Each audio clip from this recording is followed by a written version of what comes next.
Bismillahirrahmanirrahim. Assalamualaikum warahmatullahi wabarakatuh. Keterlibatan rezim Nazi untuk mengakhiri kehidupan manusia di muka bumi menuntut para pemangku kebijakan antar negara saling memanas setelah kejadian genosida yang dilakukan oleh Adolf Hitler dan Nazi di masa Perang Dunia Kedua. Pembantaian yang dilakukan oleh Adolf Hitler terhadap kaum Yahudi pada masa Perang Dunia yang dikenal dengan sebutan Holocaust adalah salah satu peristiwa paling mengerikan dalam sejarah umat manusia. Kisah ini memberikan gambaran lengkap tentang pembantaian tersebut, dimulai dengan latar belakang, kebijakan antisemitisme, hingga eksekusi pembantaian itu sendiri. Video kali ini juga mencakup bagaimana peristiwa ini mempengaruhi dunia secara keseluruhan. Penasaran seperti apa kisahnya? Simak ulasannya berikut ini.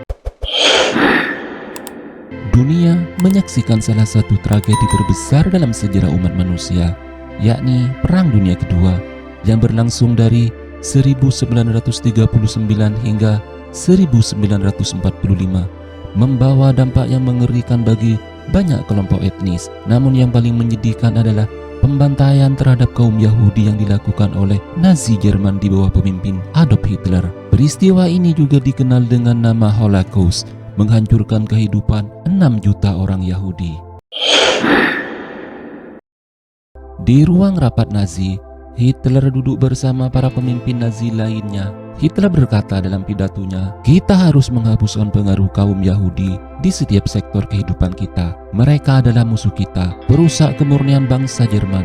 Kita harus mengambil tindakan yang tegas untuk membersihkan negara kita dari ancaman umat Yahudi." Hitler dan partai Nazi mengembangkan ideologi yang antisemit.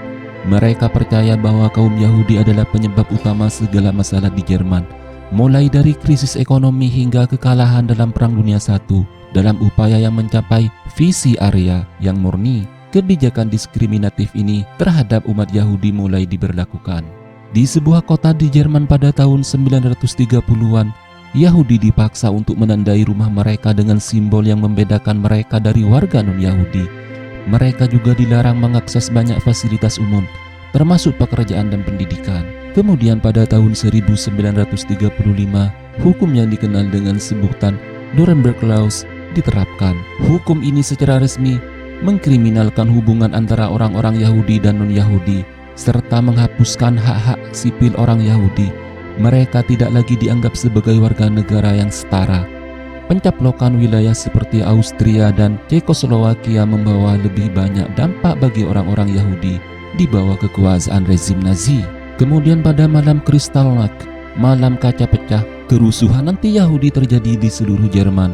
Sinagoga dibakar, toko-toko Yahudi dihancurkan dan ribuan orang Yahudi ditangkap atau dibunuh. Tepatnya pada 9 November 1938, Kristallnacht menjadi titik balik yang mengerikan. Nazi memperlihatkan kekerasan secara terbuka terhadap umat Yahudi, membakar sinagoga, menghancurkan toko-toko mereka dan orang-orang Yahudi, serta menangkap ribuan pria Yahudi dan kemudian dikirim kamp-kamp konsentrasi. Dalam sebuah kamp konsentrasi tersebut, pria dan wanita Yahudi dipisahkan. Mereka diperintahkan untuk bekerja keras dalam kondisi yang sangat buruk, serta ratusan orang lainnya dieksekusi langsung oleh kelompok-kelompok Nazi Jerman. Di kamp konsentrasi Nazi tersebut yang pertama kali dibangun untuk menahan musuh-musuh politik di luar Jerman, segera berubah menjadi tempat pemusnahan massal. Kamp-kamp seperti Auschwitz, Treblinka, dan Sobibor menjadi simbol kejahatan yang tak terbayangkan. Di sana ratusan ribu orang Yahudi dibunuh melalui kerja paksa, kelaparan, kemudian dibantai di ruang gas-gas beracun. Di sebuah rapat Berlin pada tahun 1942, tepatnya di bulan Januari, para pejabat Nazi merencanakan solusi akhir, yakni Final Solution, yang berarti pemusnahan sistematis kaum Yahudi. Pada rapat tersebut, Hitler berpidato bahwa kita harus mengimplementasikan langkah-langkah yang lebih radikal, pemusnahan total, dan tidak ada lagi yang akan lolos dari pembantaian ini, ucap Hitler di pidatonya tersebut. Pemerintah Nazi akhirnya mengesahkan kebijakan yang dikenal dengan solusi akhir atau Final Solution. Ini adalah rencana sistematis untuk membunuh seluruh orang Yahudi di Eropa dalam kurun waktu hanya beberapa tahun. Jutaan orang Yahudi dibunuh dengan cara yang sangat kejam.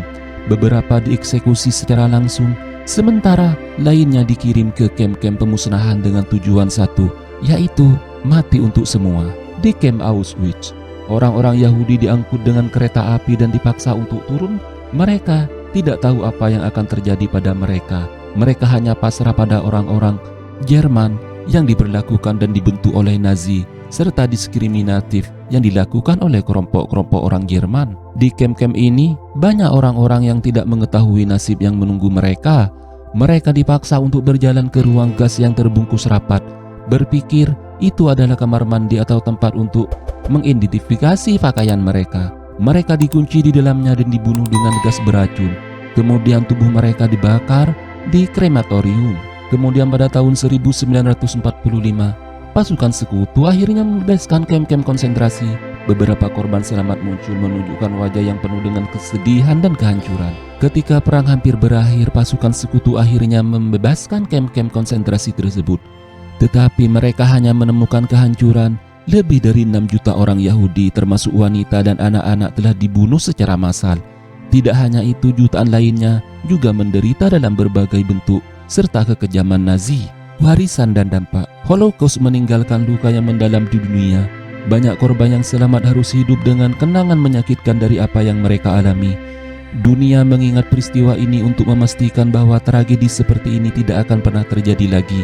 Namun, kita harus terus mengingatkan generasi-generasi mendatang tentang kebencian, diskriminasi, dan ketidakpedulian.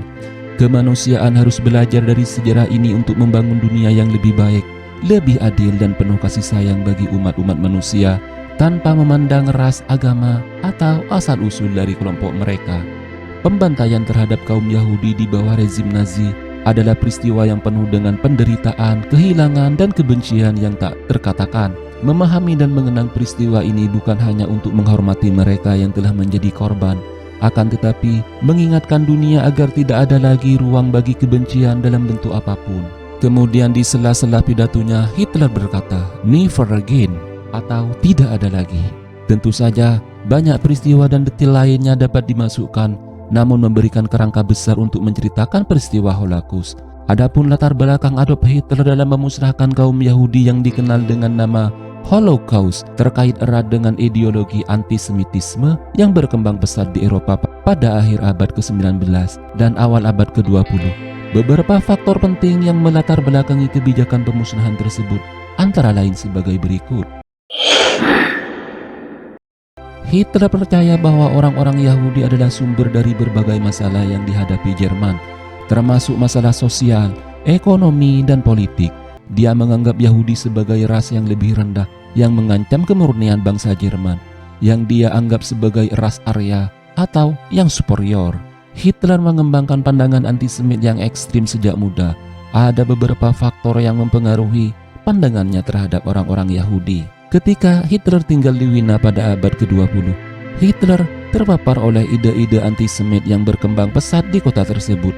Pemikiran ini berakar pada berbagai organisasi seperti Partai Sosial Nasionalis yang memandang Yahudi sebagai ancaman terhadap kemurnian ras dan budaya-budaya Eropa. Hitler merasa terpuruk setelah Perang Dunia I, di mana Jerman kalah menghadapi perjanjian Versailles yang keras. Dia menuduh Yahudi yang seringkali dikaitkan dengan ideologi-ideologi komunis dan kapitalis sebagai pihak yang menyebabkan keruntuhan Jerman pasca perang.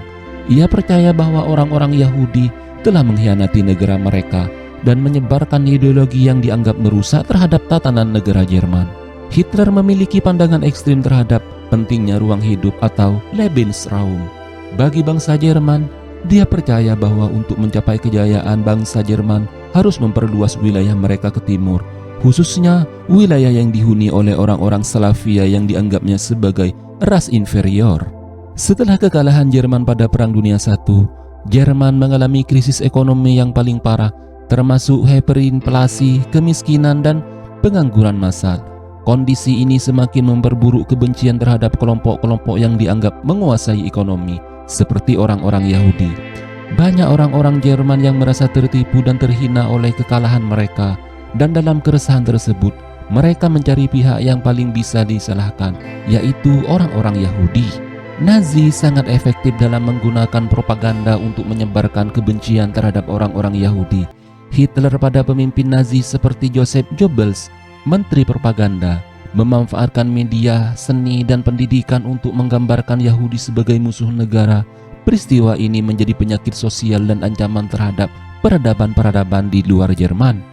Dengan dimulainya Perang Dunia II pada 1939 dan ekspansi Nazi ke seluruh Eropa, Hitler melihat kesempatan untuk melaksanakan kebijakan atau solusi akhir, atau yang kita kenal dengan final solution, terhadap masalah orang-orang Yahudi. Dan ini adalah rencana sistematis untuk menghancurkan seluruh populasi umat Yahudi di Eropa yang melibatkan pembunuhan massal di kamp-kamp konsentrasi dan pemusnahan. Nazi kemudian merencanakan pembunuhan secara sistematis, dimulai dengan pengusiran dan penangkapan orang-orang Yahudi. Lebih dari 6 juta orang Yahudi dibantai dalam kamp-kamp tersebut. Islam menganggap pembunuhan terhadap orang-orang yang tidak bersalah sebagai salah satu dosa yang paling besar. Islam sangat menekankan larangan pembunuhan tanpa alasan yang sah. Islam menganggap bahwa pembunuhan terhadap orang-orang yang tidak bersalah sebagai salah satu dosa besar. Apa yang dilakukan oleh Adolf Hitler terhadap orang-orang Yahudi yang melibatkan pembunuhan massal adalah tindakan yang sangat bertentangan dengan ajaran Islam. Pembunuhan sistematis terhadap lebih dari 6 juta orang Yahudi serta kelompok lainnya dalam bentuk genosida jelas-jelas merupakan bentuk penindasan yang dilarang keras dalam ajaran agama Islam. Islam mengajarkan bahwa semua manusia memiliki martabat dan hak-hak yang sama tanpa memandang ras, agama, atau latar belakang di antara mereka. Prinsip-prinsip ini menunjukkan bahwa segala bentuk diskriminasi rasial dan perlakuan tidak adil terhadap kelompok-kelompok tertentu seperti yang dilakukan oleh Hitler terhadap orang-orang Yahudi dan kelompok minoritas lainnya bertentangan dengan ajaran Islam. Islam sangat mengajarkan umatnya untuk menghormati perbedaan dan menjaga hak-hak setiap individu tanpa membedakan latar belakang di antara mereka. Berdasarkan ajaran Islam, tindakan Hitler yang menindas dan menyiksa orang-orang yang tidak bersalah, terutama kaum Yahudi yang menjadi korban pembantaian sistematis, sangat bertentangan dengan nilai-nilai dan kultur Islam. Islam mengajarkan bahwa setiap tindakan yang menindas atau menganiaya orang lain, terutama terhadap mereka yang tidak berdaya, adalah perbuatan yang sangat tercela dan harus dilawan. Dalam Islam pula, keadilan adalah salah satu nilai yang sangat dihargai. Setiap individu harus diperlakukan dengan adil, tanpa diskriminasi.